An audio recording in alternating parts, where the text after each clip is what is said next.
happy to be joined today by Elitsa. We're going to talk about IT services and generative AI, and I just want to sort of set the stage here. There's so much hype around what's happening with generative AI, what's happening AI overall, and we want to kind of bring it back to the reality of IT services. It's an area, IT services and consulting, that we study intensely, and we know it's where where the real revenues are being made, even with all the hype around Gen AI and this Chat GPT is going to take over the world. Wanted to really root it in some reality, and want to do it today in particular because it's been just about a year now that things have really taken off in the Gen AI space. So we're going to walk through some specific findings and some data in the IT services space, and then we're going to pivot to how Gen AI might change all of this, and then we'll take questions. So while we're going to hold the questions until the end, at least in terms of answering them.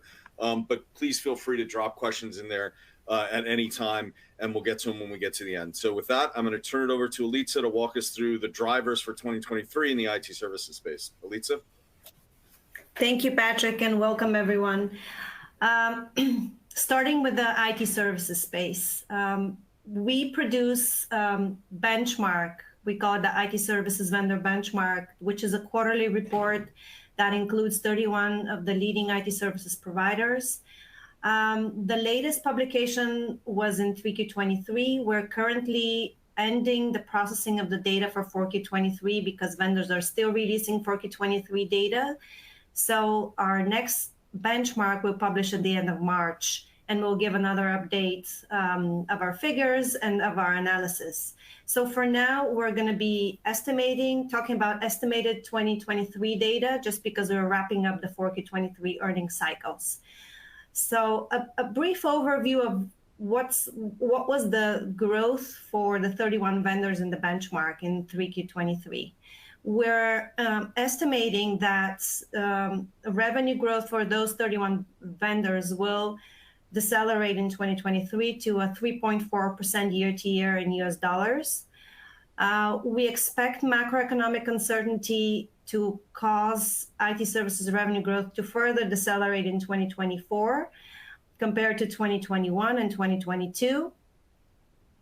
This is because vendors continue to experience softness in consulting after clients took a closer look at their digital spend and shifted their focus to optimizing existing technology stacks instead of pursuing transformation workshops that are funded by discretionary spend. This was the case in 2023 and will likely remain, at least for the first part of 2024, still applicable.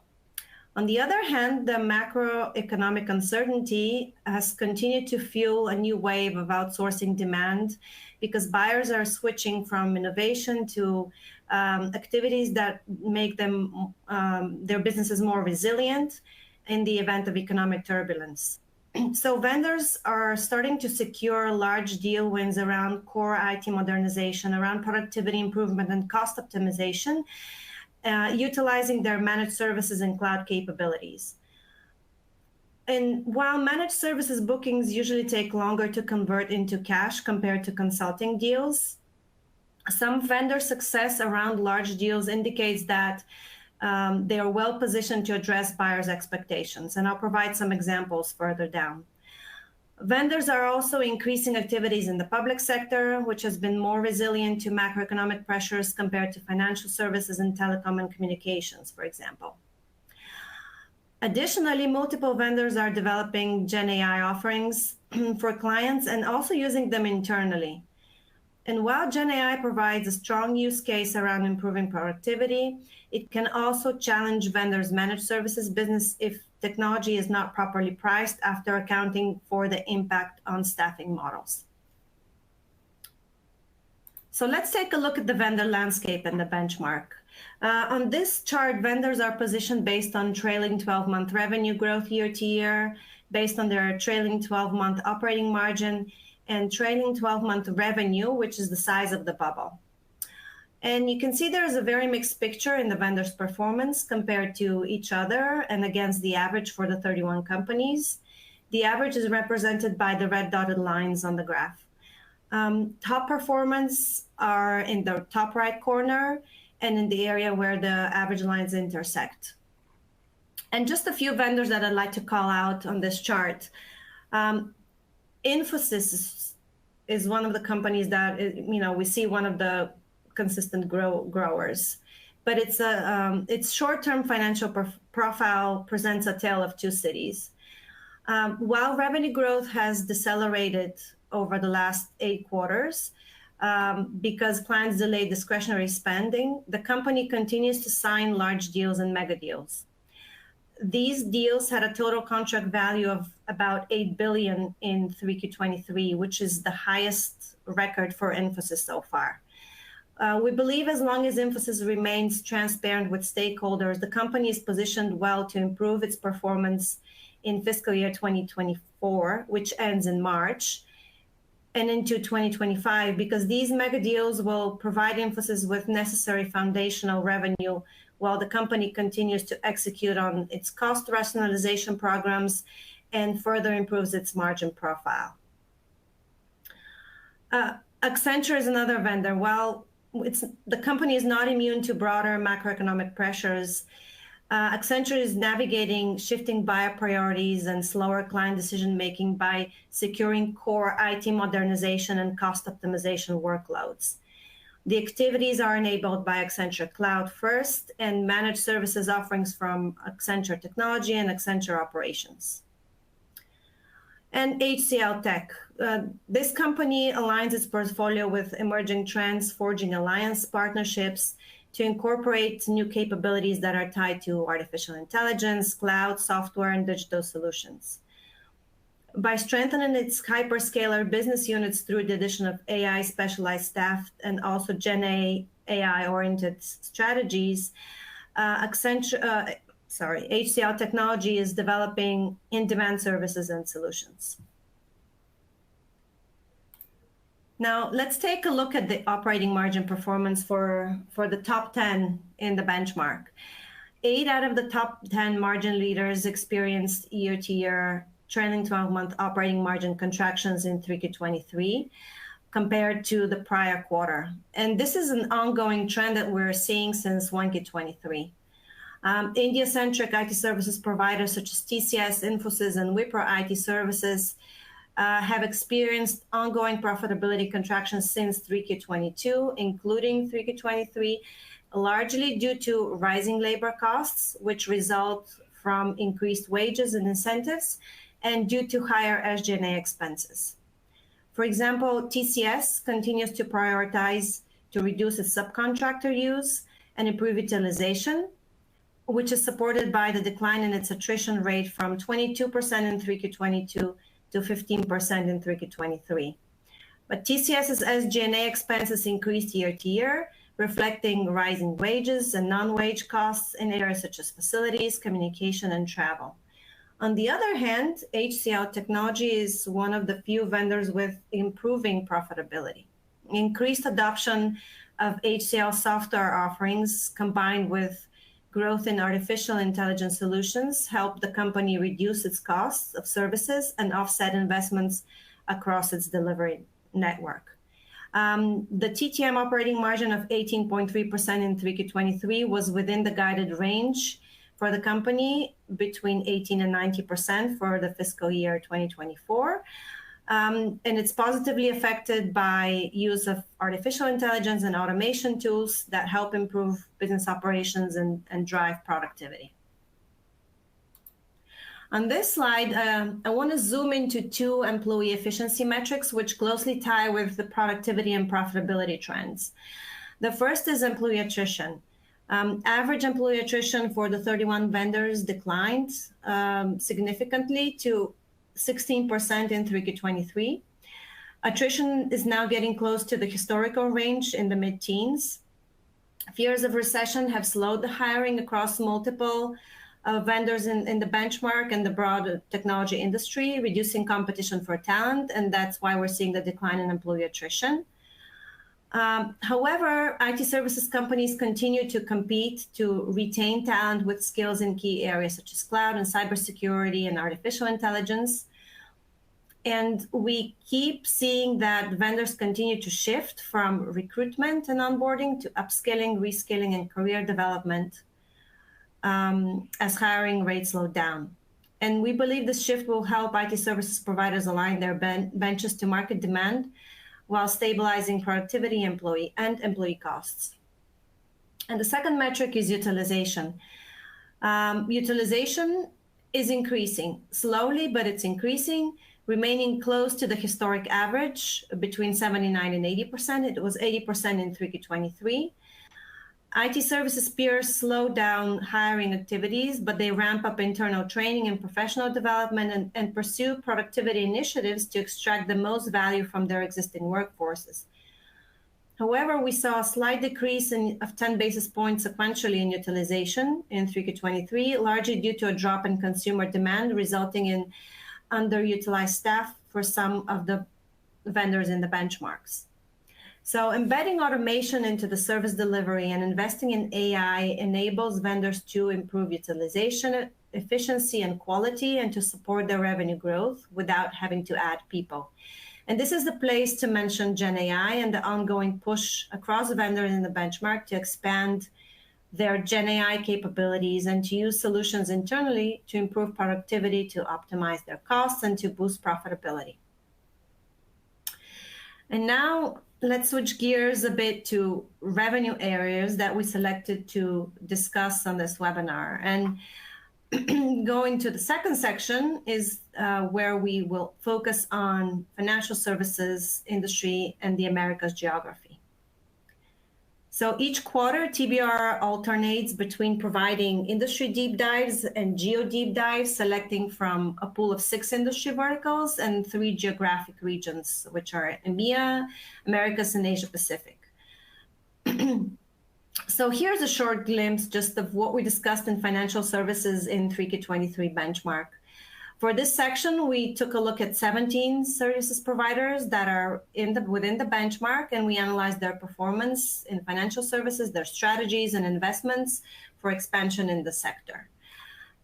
While financial services is a leading revenue contributor, accounting for 26% of total revenue in 3Q23 for the subset of those 17 vendors, revenue growth in the vertical is decelerating. The macroeconomic headwinds in mortgages, asset management, investment banking, bank cards, and payments are slowing down vendors' performance in the sector.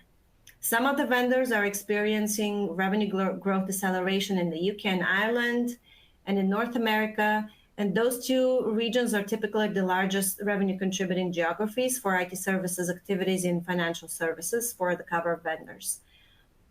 On the other hand, other vendors are alleviating revenue growth pressures by ramping up activities with large banking clients in areas such as cost takeout and transformation programs. Here we show the ranking for the 17 vendors in terms of their financial services revenue as a % of their total revenues. And just want to spend a few minutes on a couple of vendors here. One is Kyndryl. On this graph, Kyndryl is the clear leader in terms of revenue share in financial services. The company is utilizing its established infrastructure services capabilities that enable it to modernize core IT infrastructures for financial services clients, such as by following a cloud-first approach and migrating legacy systems to public cloud. Kyndryl is also using its data and analytics capabilities to help clients improve their customer experience.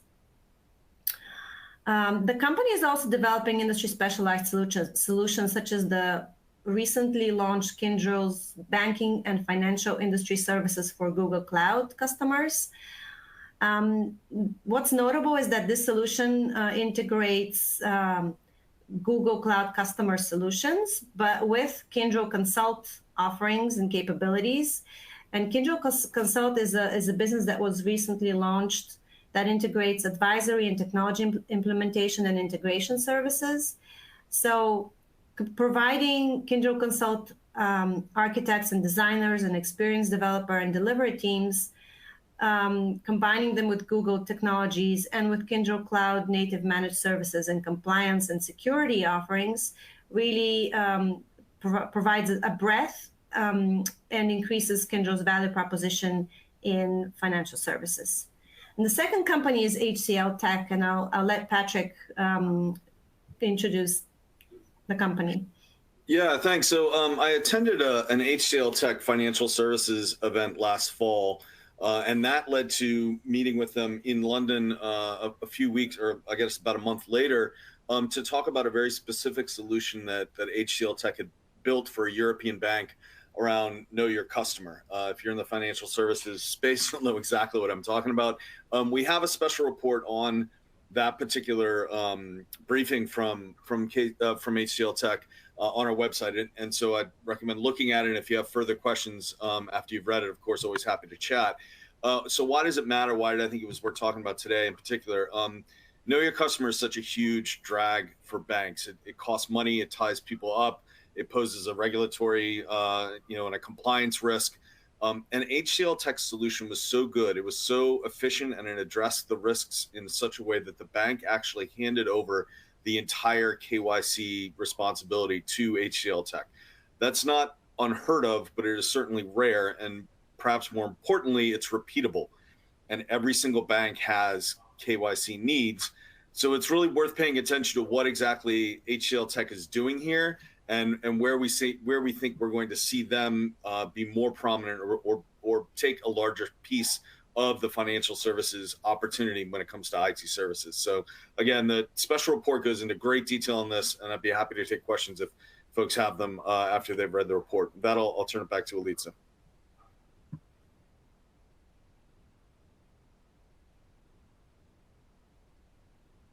Elitsa, are you on mute perhaps?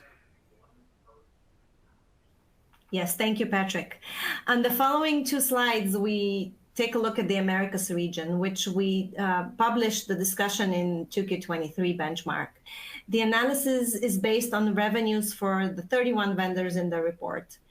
The Americas is the largest in revenue size, followed by EMEA and Asia Pacific, and this has been a historic trend since we started publishing the benchmark in 2005. America's revenue growth continues to decelerate, and you can clearly see it on the graph. There was a good dip. Its growth is now close to flat in 3Q23.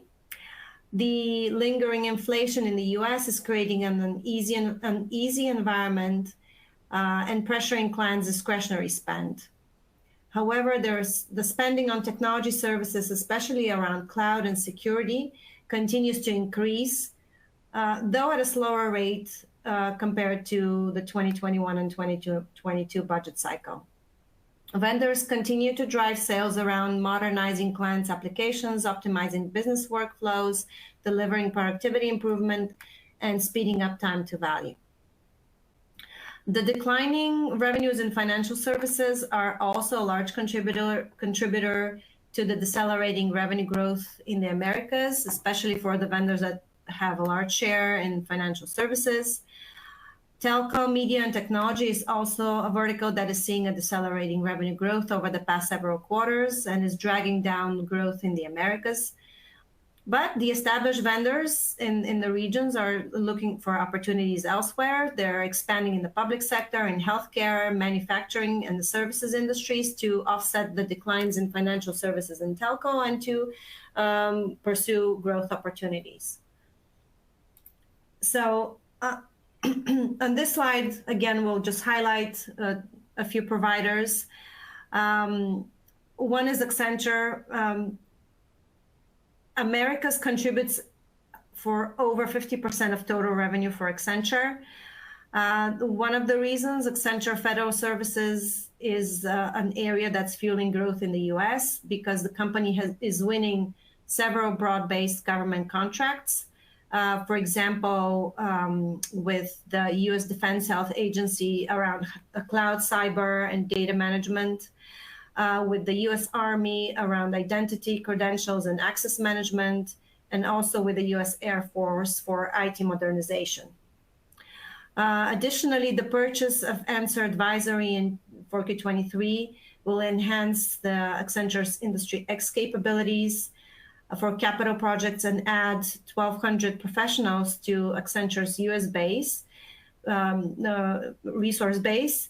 And this is making it a sizable purchase at a time at this time, because the company is making efforts to streamline its operations through layoffs. So it's a larger size acquisition at this point.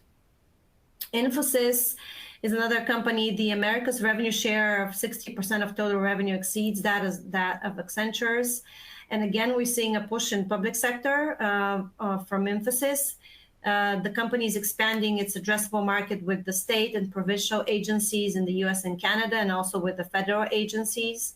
Notably, in 2023, Infosys launched a new subsidiary called Infosys Public Services Canada, as the company continues to build momentum around modernizing public sector agencies' legacy IT infrastructures and applications. So the expansion in the public sector for Infosys is a way for the company to diversify its revenue streams and to decrease its reliance on financial services, which is a large revenue generator for the company in North America. And now I'd like to turn it over to Patrick to go over TCS. Thanks. And if your ears perked up when you heard Elitsa talking about public sector, we do have a benchmark that looks at public sector IT services, federal U.S. government, federal focused IT services vendors. And the team that produces that is actually in DC right now, presenting live to a bunch of our clients down there. So take a look on our site and you can find that if public sector is your focus. With respect to TCS, if you look at our most recent report, which we published on February 2nd, our full report on TCS, you'll see that that company's quarterly revenues in the Americas actually dropped a little over 2% year over year, but that still remains more than half of the company's global revenues. So what's going on? TCS not immune to the softening in the US IT services market. Elitsa's talked about, and certainly the client pressures around cost savings. But we think that TCS has positioned itself really well for a return to growth because it's been focusing on two critical elements of IT services and getting them right. First is the talent equation, and the other part is the technology alliances. On both counts, TCS has been very active in the Americas, both slowing down on hiring while ramping up on training, particularly around cloud, cybersecurity, and GenAI. So actually in the report, there's an entire scenario just dedicated to what is TCS doing around their resource management strategy. So I think it's really important because as Elitsa talked about with Accenture, you can look at the headlines around the layoffs and misunderstand that there's a lot more going on than just some people being let go. There's a lot going on and the companies that are getting it right are positioning themselves well for when the growth returns. On alliances, TCS really continues to focus on their three strategic partners. No surprise here, Microsoft, AWS, and Google. But with an emphasis on training TCS employees and ensuring that the hyperscalers can then articulate TCS's value proposition. So in short, that 2% year-over-year drop, I think that will be basically forgotten by the time we get to the middle of this year, just a few months from now. Elitsa, back to you. So let's now move to the third part of our discussion, which is the IT services outlook in 2024. So what are the trends that will drive growth in IT services? As we saw in the first part of the presentation, IT services spending will continue in 2024, but at a slower rate. Vendors will be balancing between consulting and managed services and then pursuing new opportunities as they constantly update their portfolios to provide offerings that are applicable to clients and that address the dynamic trends in the market. And GenAI is one new opportunity for expansion. GenAI has been an area of investment over the past year across multiple vendors that we track in the IT services vendor benchmark. And the focus is really on two sides. One is vendors to use GenAI internally to bolster productivity. And two is to provide GenAI related services to clients to drive revenue streams. And as Patrick also mentioned, GenAI has been really unavoidable and really expanding.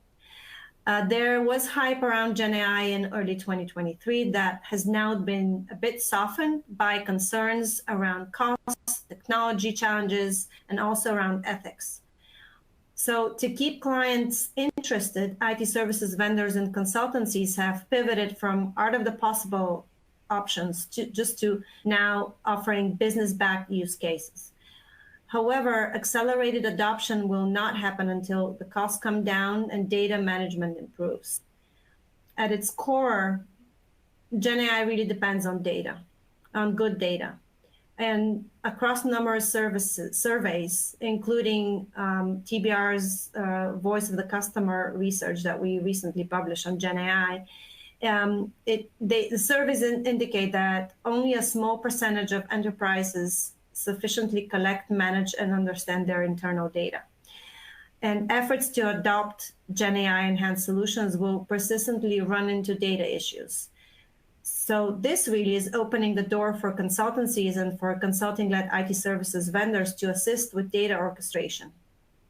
And cleaner data will allow for greater transparency around an enterprise's IT needs and the business results of GenAI-enabled digital transformations.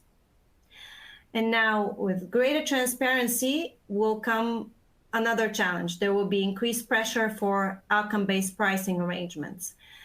We anticipate that a shift by IT services vendors and consultancies from selling use cases to selling outcomes will happen. And this is an approach that's more aligned with the evolving IT services and consulting value proposition. And those IT services vendors and consultancies that are nimble enough with their business models and also financially stable enough to take on the risks will be able and will begin setting the standard and replace time and materials with outcome-based pricing models. Now I turn it over to Patrick to talk about the buyer side of GenAI.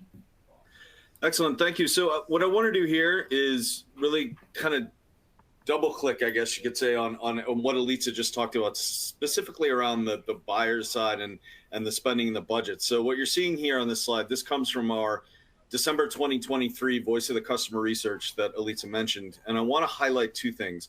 Everyone can download the slides at the end of this webinar. They can look more closely at the data and they can send questions. But let me call out two things real quick. One is that very large 71% on the left.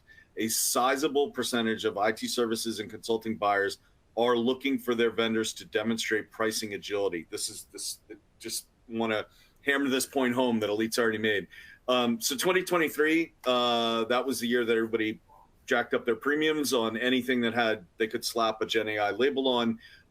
What we see in 2024, to the end of 2023, when we did this work, and then in the first part of this year, enterprise buyers are basically saying, I bought a lot of tech from you guys. Now you want me to spend more on GenAI. You're going to need to be flexible with the rest of my IT services bill, with the rest of my technology bill. So we can see when we talk about what are the impacts on, what are the effects of generative AI on the business of IT services.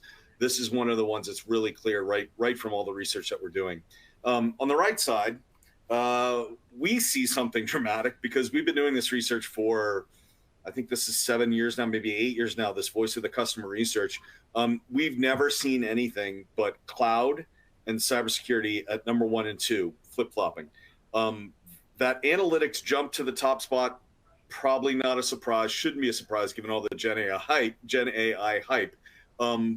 But it also means that IT services vendors have to calibrate their messaging around their analytics capabilities and ensure that they're telling a good analytics story. We talked about this a lot at the end of 2023, that there were very little differences in the strategies that IT services vendors and consultancies were pursuing with respect to generative AI. What stood out was the story they were able to tell. So that this reinforces it, that in the past, being able to say you had an analytics capability or that you had AI capability was fine, but now it's paramount, and you have to have that good story. So, and I have to note just for fun that the metaverse there on the right is just barely above I don't know. So, all right. So to wrap up then, just want to talk about kind of a little reprisal of themes that we've been sharing in previous webinars with respect to generative AI. And you can find all those webinars on our website. And there are sort of three things that I want to say are we know to be true. First, IT services, it's a people business, and companies that have robust, culturally meaningful training and development programs, those companies outperform their peers, even in areas that seem like so hot new that everybody needs training on it. If the process and the culture are in place, the foundations, it's easier to get up to speed and to deliver on generative AI. And of course, as we know, speed always matters. And speed is that efficiency and it's that return on investment that clients are looking for. So despite the permeation of technology through everything, from strategy consulting all the way through managed services, it's still a people business. And so IT services still relies on managing your people well. And I mentioned this earlier, but it's 100% worth repeating again, and Elitsa touched on it as well. Gen AI is going to force IT services vendors to adjust their pricing models, to be more flexible, to see that the transparency inherent in generative AI is an opportunity to embrace outcomes-based pricing. Outcomes-based pricing or value-based pricing, however you want to phrase it. It's been around for a long time. It's rarely adopted because you have to get both sides to agree what that outcome's actually going to be, and be willing to take the risk on either side. The transparency inherent in Gen AI is simply going to accelerate that. We know it's coming. And then lastly, one really long tail of Gen AI revenues is going to be all about governance, risk, and compliance. I can go into further detail on this if anyone's interested, but basically it's the combination of the democratization of Gen AI and the fear that Gen AI has generated that's going to move governments more quickly than with previous emerging technologies. More quickly isn't quickly, just relatively more quickly. So for some IT services vendors and consultancies, that governance, risk, and compliance revenue stream is going to be fantastic for a long time. So we have some questions in the queue, and we will get to them before we wrap up here. But I just want to point out a couple more things, 2 more slides. One, the question of who uses our research and why. Again, you'll have this when you download the deck, so you can get a better feel for exactly the kind of things that our research is used for. And then if you haven't heard enough of us today, we've also got these other ways that we help out, in particular, helping our clients with their roles within the ecosystem. So I'll leave this slide up just for now. Take a look at that while we take the first question. And so it is, any thoughts about the significance of Accenture's announced acquisition of Udacity training business for the Gen AI upside? Yeah, I was just talking to my colleague, Boz Christoph, who's our lead analyst on Accenture. He is in Texas today. That's why he's not on this webinar. He would have a much better and thoughtful answer to it. All I can say is, yes, we noticed it. Yeah, we know it's important. And so I will take that question and we will get back to you directly as soon as I've had a longer chat with Boz about what it means. The thing about Accenture, just broadly, not specific to that acquisition, is just we know that, or we know, everybody knows, Accenture's R&D, very much their IP development, their R&D is done through acquisition. And so, I make this joke all the time, but it's probably true that they probably acquired somebody between the time we started this webinar and now. So it's a constant machine. Because they acquire so frequently, they're extremely good at it. They're extremely good at bringing those companies on board and fitting them into Accenture's methodology. So I think that, and it's harder for others to replicate that because they don't have the same track record with doing acquisitions at the pace and at the scale that Accenture does. So that they made an acquisition that's going to have that around training and the opportunity that's going to show with Gen AI, undoubtedly going to be important. And as always, with Accenture, what they do, everybody tends to be, TCS and Infosys, among others, tend to be those fast followers. Elitsa, any other thoughts on that Accenture thing? And then we've got one more question and I'll tee up. Very much support what you said, adding that really Accenture has been historically the go-to company as an example of making tuck-in acquisitions. So making smaller scale additions that expand portfolio or geographic reach, and really a good example for its peers. We see, for example, Capgemini has been following a similar approach with making tuck-in acquisitions over the years, but at much smaller scale than Accenture. And Capgemini is more sensitive around company valuations and the pricing, so more selective, but and doing a smaller volume of such tuck-in acquisitions, but really following Accenture as an example in terms of how things are done. So really, if you want to track the acquisition pace of Accenture, is really a good thing to do. Yeah, excellent. And again, we will get back to the person who asked this directly with comments from our colleague Boz. So one other question we have is, will budgets, and I'm guessing this means IT budgets, shift away from consulting and IT services to generative AI? And I think, and actually, let me go back up to the previous slide where I talked about the buyers. Let me just explain a little bit some of the other numbers that are on here. I think it's important that 40% of the clients that we talk to, we're going to shift. That may sound large until you put it next to the 50% that are expecting that they're going to get savings from generative AI, that they're going to get savings from their current IT and their current consulting spend, that they're going to, the results of that spend and those investments is going to generate the savings they will turn around and invest in GenAI. And then I mentioned that 71% number before. I think what we have definitely seen is, while last summer, so summer 2023, was this ramp up in spending around generative AI, mostly because of a fear of missing out on it, we're now into the point where clients are saying, okay, let's get rational here. What do we really need to be spending the money on? And most importantly, how are we going to get that quick return on investment? So I think the answer, will budget shift, is no. What will shift is, and we're seeing it already, is that expectation around the speed with which clients can see a return on investment in anything that's labeled Gen AI. And then, Matt, I mean, we can do a whole webinar on use cases. Actually, you can find that one on our site, about what those things look like. But I think what's most important to understand is, when we look at the IT services space, and when I say when we look at it, what I mean is to go way back up to this bubble chart that Elitsa started off with way up here. When we go to that and we look at all of these companies, we recognize that their revenues, their business is not being driven by the latest hype around generative AI. Their business is being driven by the consulting and systems integration and managed services and outsourcing services spend on IT. So, Elitsa, anything else to add to that before we close? Absolutely agree that budgets are not shifting to Gen AI completely. There will be components that include Gen AI, but the majority of the activities will come from managed services, will come from consulting. Maybe not in the next quarter around so much around consulting, but consulting is not going away. It's a necessity. It's a lead into other services. So consulting and managed services will remain the largest contributors.